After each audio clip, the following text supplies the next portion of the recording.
Welcome everyone to the Cosmic Awakening. So today we're doing something a little bit different. I'm going to show you this astro deck called the Numinous that I really enjoy. I'll explain to you why.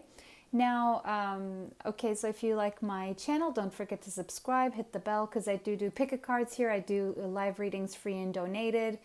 And I'm going to start doing a whole bunch of other stuff. If you're interested in the deck that I'm going to show you today, you can find the affiliate link down below and you can click and purchase it directly. So what is this deck for, guys? This deck is great for people who are just learning astrology as well as people who do what I do, or if you're just interested in getting some answers, okay? But it's really, really cool as well to learn astrology if you're new to astrology. It's called the Numinous Astro Deck.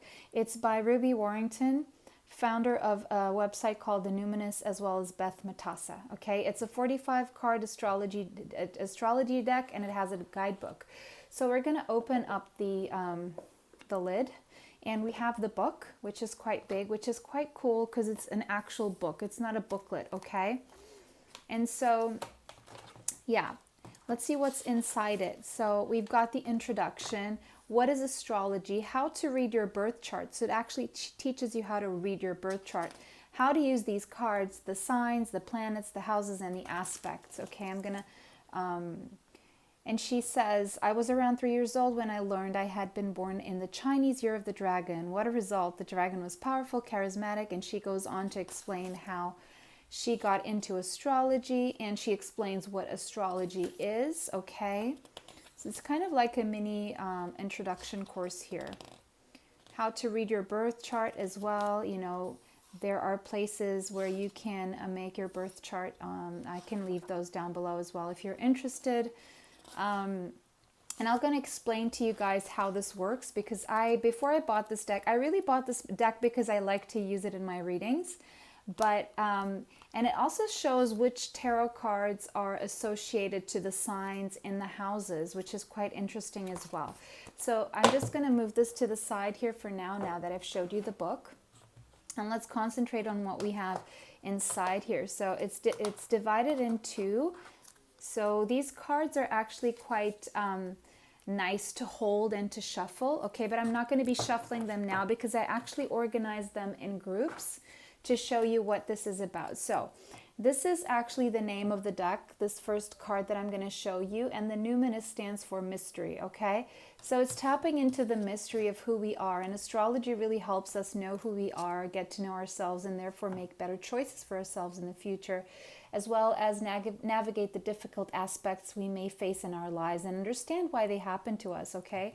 So yeah, so we can flow better through life. But basically, the Numinous means mystery, means the unknown, the unknowable, psychic abilities, tapping into the information of the cosmos, universal truth, oneness, source, the unnameable, shadow work, inner knowing, tingling ghosts, other worlds, space, enigmas, the occult, and intuition. So that is what this deck is hoping to answer for all of us, okay? So this has the name of the card. It has the imagery where you can pick up information as well. And then it has all these words that, you know, point us in the direction of what this means, okay? So we're going to start with the Numinous. Now, then I'm going to start with the signs because that's what you are more familiar with. Most people are familiar with. We have the signs. We have Aries, we have Cancer, Aquarius. These are not in order, okay? Virgo, Capricorn, Taurus, Leo, Libra, Scorpio, Pisces, Sagittarius, and Gemini. There are 12 signs, okay? Now, we could see these signs as our rising. I'll explain what the rising is.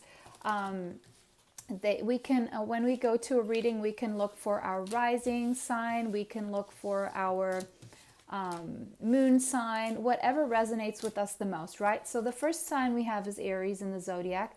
Normally starts around the end of March, okay? Like the last days of March is Aries season. Then we move into Taurus season. So each one of these go for about a month. Then Gemini, which is May, June. Then we have, after Gemini, we have Cancer, which is June, July. Then we have Leo, July, August. Then we move into Virgo season, which is late August into September. Then late September into October, we have Libra season. Then late October into November, we have Scorpio season. Then we have Sagittarius season, late November into December. Then we have Capricorn season, late December into January. Then we have Aquarius, late January into February, late February into March. We have Pisces season, okay? So Aries, she calls the radical here, okay? Active, bossy, sometimes selfish, competitive, impulsive, okay? Then we have Taurus, the bombshell, earthy, practical, steadfast, fertile, sensual, loyal. Then we have Gemini, the butterfly, the social butterfly, curious, communicative, brilliant, collaborative, social, okay? Fidgety, restless. Cancer, we have the doula, feeling, sympathetic, comforting, nostalgic. These are all adjectives that describe the sign, okay? Leo, the lover.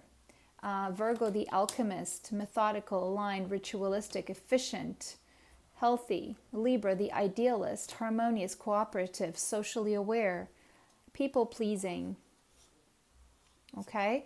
Scorpio, the animal, transformative, intense, passionate, secretive, intimate, lusty, resourceful, destructive, and mysterious. Sagittarius, the voyager, enthusiastic, philosophical, independent, happy-go-lucky, adventurous, honest, experimental, lucky.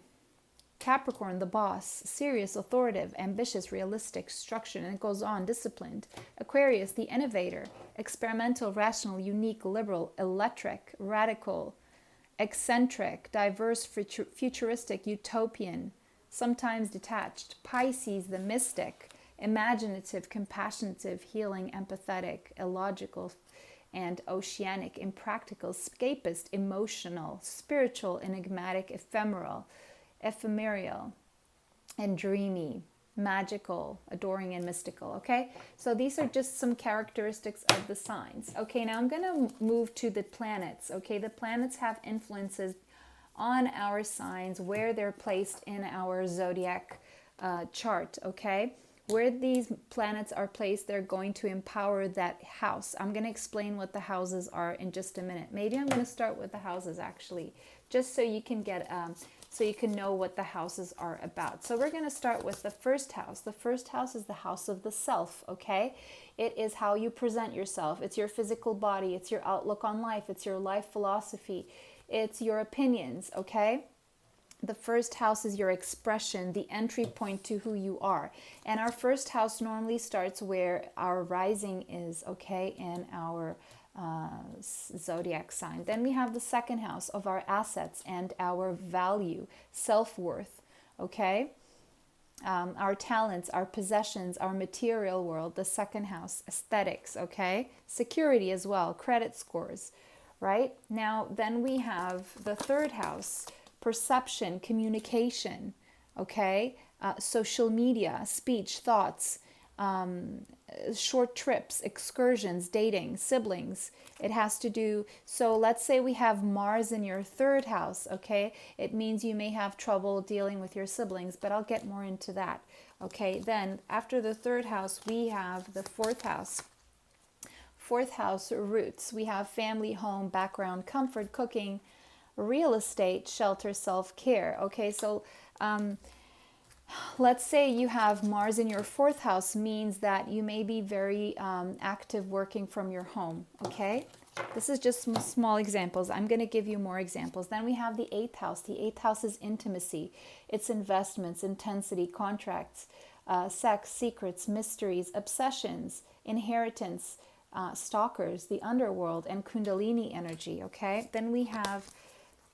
Oh, I just jumped to the eighth house. Doesn't matter. Let's go to the fifth house then. I've explained the eighth house. I'll leave it there. Fifth house, we have passion. Okay, this is the house of performance, entertainers, creativity, play, love affairs, passion, children, humor, and romance. Okay, having fun. Then we have the sixth house. The sixth house is all about our craft, our work, our daily work, okay?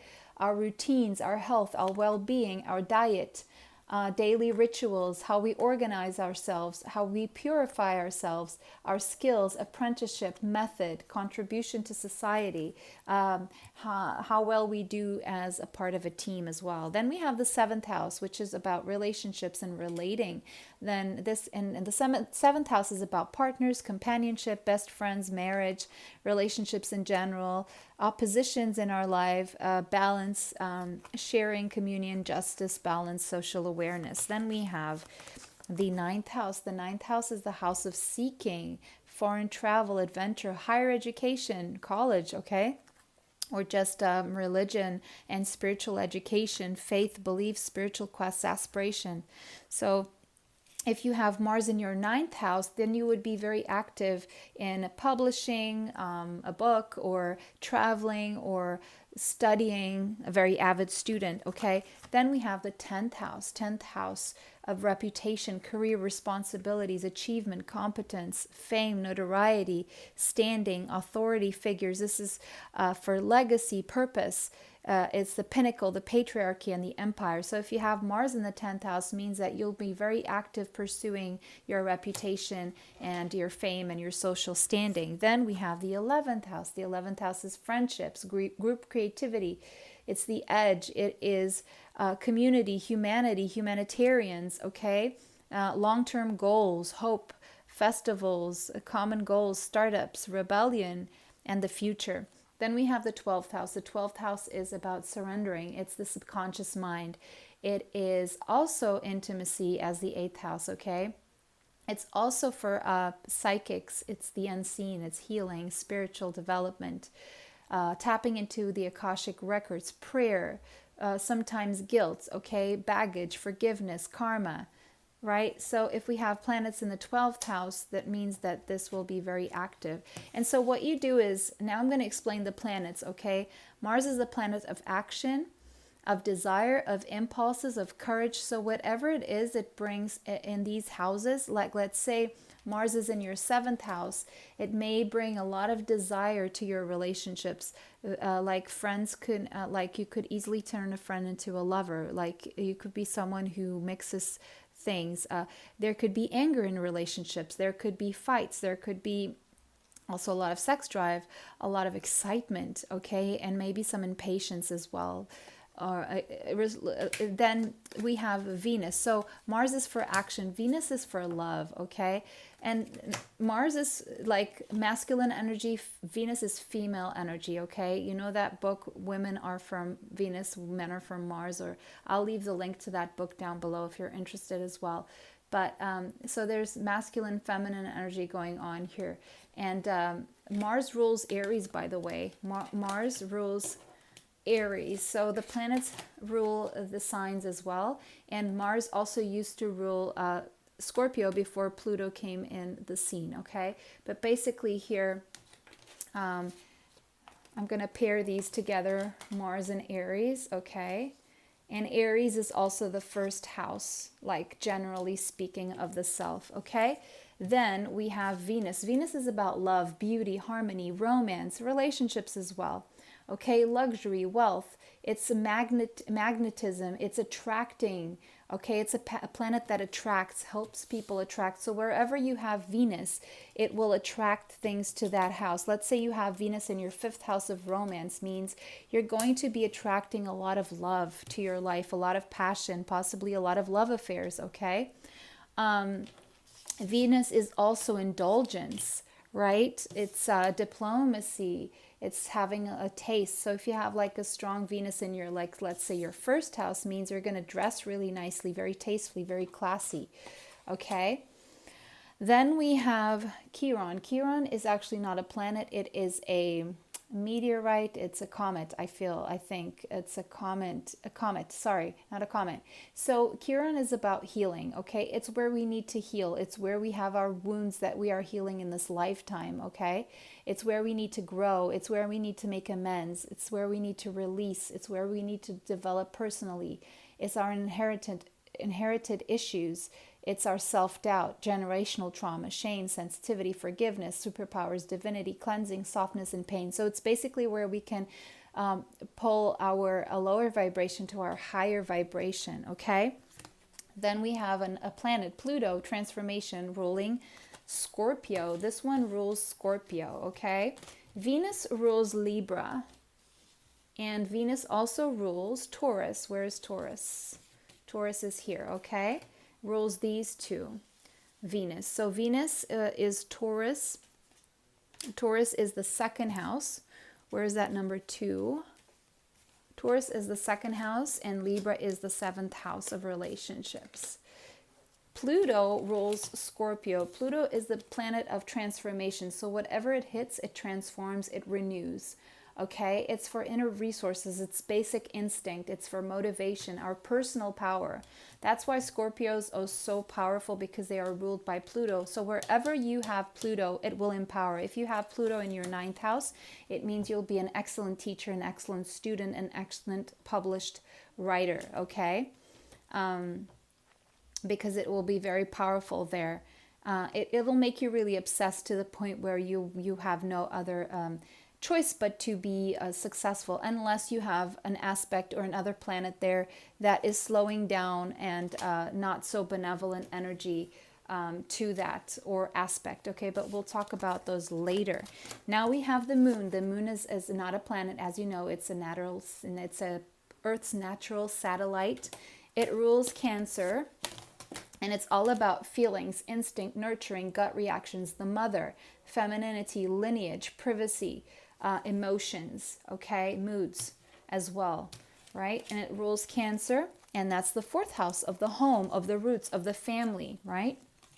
Okay, of our intimacy, not our intimacy, but our privacy, right? Now, let's go back to the planets. So we have Saturn. Saturn, a lot of people feel that Saturn is not a benevolent planet, but it all depends on how you look at it. If you use Saturn to heed the lessons and really learn and structure yourself, then it's great. Okay, Saturn is the planet of structure, discipline, time, responsibility, tests. It's the time master, okay, and it's also the great taskmaster, right? So it's whenever Saturn is in an important planet, sign or house of ours, it means that we need to structure ourselves there, and it's pushing for structure there. Let's say it's in our 3rd house. With Saturn in our 3rd house, natal means we were born with this. It means that a theme that we will have to work throughout our life is to structure ourselves when we communicate. These people with the Saturn in the 3rd house may need scripts before they get on the phone, right? They really need to know what they're going to say. So they're forced to structure it because they are here to learn that lesson here. Right, so that one's kind of explained. I'm not going to teach you astrology all in one go today. But as you can see, Uranus is the planet of revolution, of breakthroughs, of sudden surprises and the unexpected, like things that happen out of the blue, okay? And so let's say you have a transit. A transit means that Uranus is now in your 10th house. You're going to get some surprises when it comes to your career, or to becoming famous all of a sudden, or getting a breakthrough all of a sudden, okay? Something like that. Uranus rules at the moment. Yeah, they're ruling Aquarius, okay? Aquarius is also ruled by other planets, but we'll get into that later. Now, we have Neptune. Neptune is a planet of dreams, of the subconscious as well. It's 12th house energy, and it rules Pisces. Okay? So these are all connected. So wherever Neptune is in that house, let's say you have Neptune in the 9th house, then whatever you want to learn, it has to be really deep and mystical and spiritual, maybe even, okay? So then we have the sun.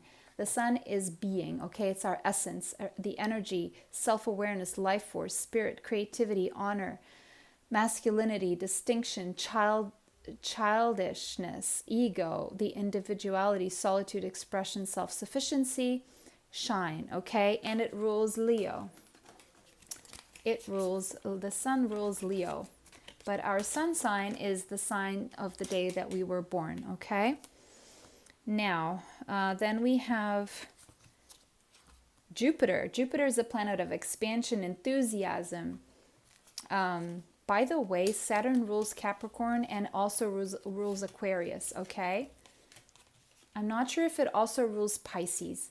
Then we have Sagittarius, Jupiter is where wherever this planet is, it brings a luck, expansion, benevolent energies, and just expansion, right? Enthusiasm as well. So let's say your Jupiter falls into your 6th house. It means that you're going to be very lucky when it comes to finding a job, being part of a team. Your health is going to be generally really good. Okay, you're gonna have these really good daily rituals as well. You're gonna be very organized, right? Then we have Mercury, the planet of communication. Mercury rules both Virgo as well as Gemini, okay? Virgo is the more earthy kind of communicator. Gemini is the more airy kind of communicator. It's Virgo is more practical when it comes to communication, and Gemini is more playing with the ideas. Okay, Virgo will be like more of a talker, and Gemini will be more of a thinker. Okay, even though Gemini does talk a lot, that Virgo will talk more. But they both either thinking a lot or talking a lot. They're not, like if you find a Gemini in silence for a long time, it's because they're going to have a lot to say, and when they do, they'll come up with the whole thing. And Virgo, you have the Hermit card in tarot, which is the Virgo, meaning Virgos need a lot of alone time to process their thoughts, but then they also need a lot of socializing. That's Mercury for you. Okay, very active minds, very smart, very intelligent, very good communicators. Okay, Sagittarius is ruled by Jupiter, the expansion. Okay, so as you can see, this is just roughly what's going on. Where is Jupiter? Where is Jupiter? Where did I put Jupiter? So Jupiter rules Sagittarius, and Jupiter also rules Pisces. Okay, Jupiter also rules Pisces. Now, let's talk about the aspects. Okay, aspects are what happens when, let's say you have Jupiter in Pisces in your 4th house, okay? Let's say that, okay? And it's aspecting another planet and another sign. Okay, it's how they relate and what that does. So one of the aspects is called sextile. The sextile is very good because it talks about opportunities, okay? Then the other aspect we have is opposition. And yeah, while it may create tension and confrontation, it's there to mirror and to balance things out. Then we have the trine, meaning that this can be in when there's a trine, things flow. That's where there's harmony. Okay, so if you're looking for harmony between, let's say, you and someone else, and you're going to your synastry chart, then you can look for trines between you to see where things will flow better, and oppositions to see where things will need to be worked out, and sextiles where you can see opportunities. Then you have squares. Square is a challenge, okay? It's where there's tension that needs to be alleviated, okay? Frustration, struggles, and demands, okay? Hurts as well, and what needs to be worked out, and what needs to be where you need to reconcile. Then we have the semi-sextile. Okay, so that's half the sextile, that's half the opportunity, so that's the potential of the opportunity. Okay, and sometimes some growth and rewards, and it's semi-sextile is quite good. Then we have quincunx, so that's complexity. That's where we get irritations in our life, complications, contradictions, clashes, okay, missing a mark, where we need to make adjustments. Okay, where we need to transform things. Then we have conjunction. When two planets are conjunct, means they're both in the same house. And this is empowering. The more planets are conjunct, that's where the most power will be. Let's say you have like the moon and Uranus and let's say Neptune all in your 2nd